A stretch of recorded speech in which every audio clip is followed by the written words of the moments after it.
En marge de ce troisième Parlement des entrepreneurs d'avenir au Conseil économique, social et environnemental de Paris, je suis cette fois-ci avec Lydie Fong.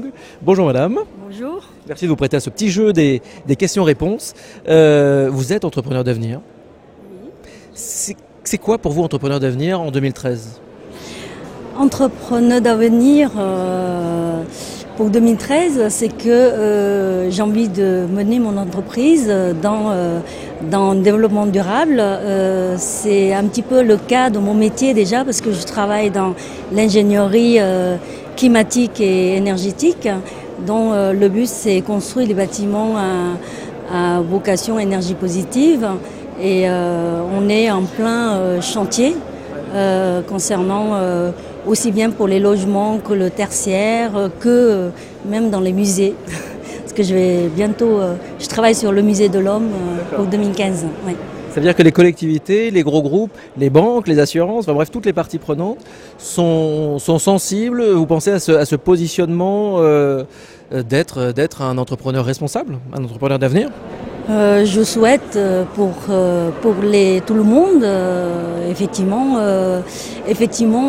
moi je pense que c'est construire une société plus responsable et surtout la transmission des valeurs à nos enfants. Ouais. C'est penser aux générations futures, c'est ça qui est préoccupant. Ouais. Ce Parlement, cette grande réunion, cette grande fête des entrepreneurs d'avenir, ça vous inspire quoi ? Alors c'est mon premier Parlement pendant 2 jours.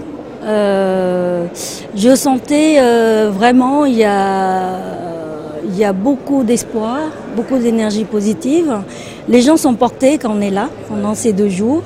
On espère que l'énergie ne retombe pas et on essaye d'appliquer tout ça dans notre quotidien, dans l'entreprise, dans la maison et quand on voyage. Est-ce qu'il y a par exemple, alors c'est toujours la question piège, mais est-ce qu'il y a par exemple une solution, une idée que vous avez retenue et qui vous fera atterrir doucement après le Parlement ? Oui, j'ai pas qu'une idée, j'ai pas mal d'idées. Je pense mes projets seront portés par cette vocation, j'espère.